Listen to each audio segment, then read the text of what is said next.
Welcome to the podcast Mining Matters, where you can dig a little deeper into developing your English speaking skills as a mining or minerals processing industry professional with me, Kirsten.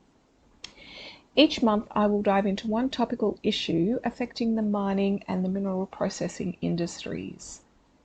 You can listen to a short discussion of the topic by me, and then I will explore some of the background of the vocabulary and the grammar that I chose to use. You can then develop your own discussion of the topic and use these examples to deepen your understanding and bring you closer to English fluency.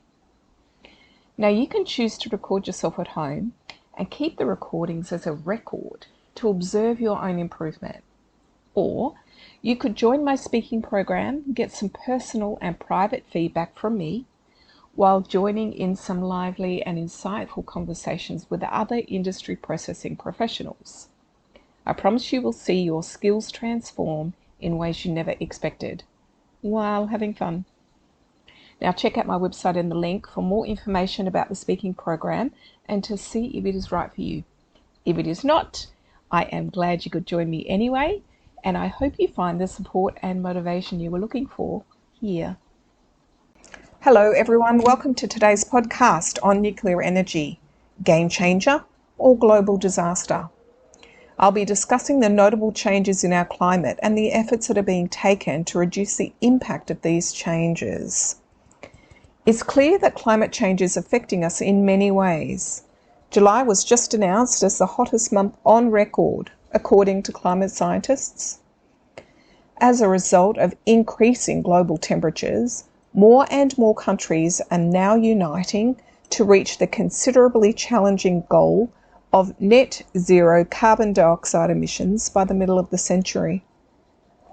As the global energy industry shifts towards using cleaner sources of power to decrease the amount of harmful gases released into the environment and fight climate change, countries are also focused on how to keep a steady supply of electricity.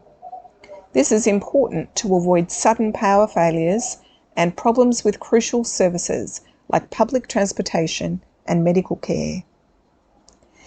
Decarbonisation of energy production requires a lot of critical minerals such as lithium, nickel, cobalt, copper, and rare earth elements. These are needed for things like solar panels and wind turbines that produce electricity from renewable sources that do not release carbon emissions. Constraints on the supply of critical minerals from mining could slow down the progress we're making to prevent a climate emergency. Nuclear power could be a solution to this situation by bridging the gap between demand and output during their transition to renewable energy. It can also fill future output gaps when variable renewable sources like solar or wind turbines lack sunshine or wind to generate electricity. Another benefit to nuclear power is that plants can adjust their energy production when the renewable outputs change. This balancing act, called non-baseload operation, can help make sure there's always enough power available to make the electrical grid more dependable. However, there are people who disagree with using nuclear power to generate electricity. They argue that the potential risks are greater than the benefits, that we haven't completely figured out what to do with nuclear waste yet, and that building nuclear power plants is expensive and slow. Some counter-suggest using smaller modular nuclear reactors that can be placed locally and moved easily will address some of these concerns. It's a valuable and timely discussion to have, so let's not beat around the bush. This issue needs to be resolved at all costs. Let's look at some of the vocabulary that you may have found challenging from this episode. So one of the first terms, net zero carbon dioxide emissions. Just want to clarify what that means. It means that the amount of carbon that emitted is not higher than the amount of carbon consumed. So it's a balance. The equation does not end up with carbon emissions. It doesn't mean that we don't emit any carbon at all. Net zero carbon dioxide emissions. Decarbonisation. Decarbonisation is the reduction of carbon dioxide emissions through the use of low carbon power sources.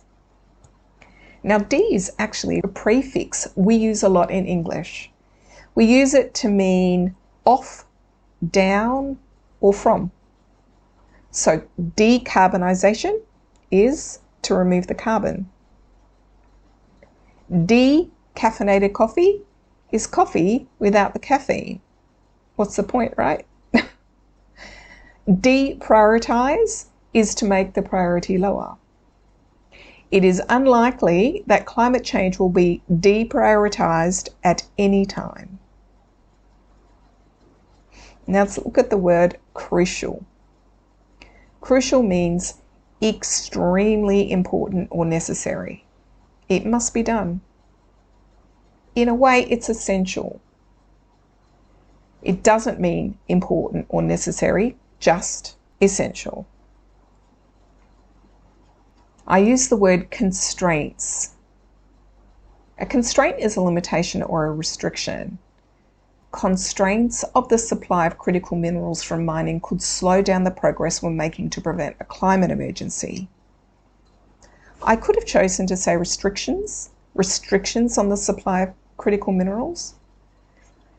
It's actually more natural to use the word constraint in this example, and it's a lot more common to hear the word constraint in the mining industry than the word restriction. Restriction is not incorrect, but constraint is a more natural word. Figured out. So to figure out something is to have solved something or understood something. Figure out is actually a phrasal verb. A phrasal verb is a verb, in this case figure, and a preposition, out. To figure out means to understand or solve, but it has more of a directional feeling to it. He figured out that he didn't want to be a geologist only after he completed his degree. We use lots of phrasal verbs in natural English speech. And timely. I use the word timely. It's a valuable and timely discussion to have. There are two different meanings or two aspects to the meaning timely. It does mean on time and also at the right time. So you can arrive to work in a timely fashion, meaning you've arrived to work on time. Or we could say he got the job in a timely fashion, which means he got the job just at the right time to prevent something. When I used it, it's a valuable and timely discussion to have. I used it with both meanings. So it's on time and it's the right time. Now I've just got two more phrases that I want to highlight, and they're both idioms. Idioms are another component of natural speech. And they were both in the last sentence, beat around the bush. And the bush in an Australian term for jungle equivalent, an Australian jungle. So to beat around the bush is actually a phrase meaning to avoid the main issue or the topic. If I beat around the bush, I'm trying not to say what it is that I really want to say. Very common in Australian conversations to hear someone say, stop beating around the bush, which means just say what it is you're trying to say. And the last one was at all costs. And that means regardless of the price that has to be paid or regardless of the effort that has to be made, it needs to be done at all costs. And so the example of both of those in the one sentence, it's a valuable and timely discussion to have, So let's not beat around the bush. This issue needs to be resolved at all costs. So the sentence is packed with emotion because of the use of idioms. There's a lot more visualization. It's a lot more strongly expressed concept.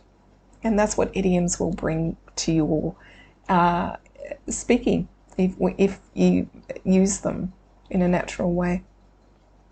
So that's it for today's episode. I hope you've gained a better understanding of this important topic and that you can now go and have timely discussions about whether you believe nuclear power is a game changer or a global disaster.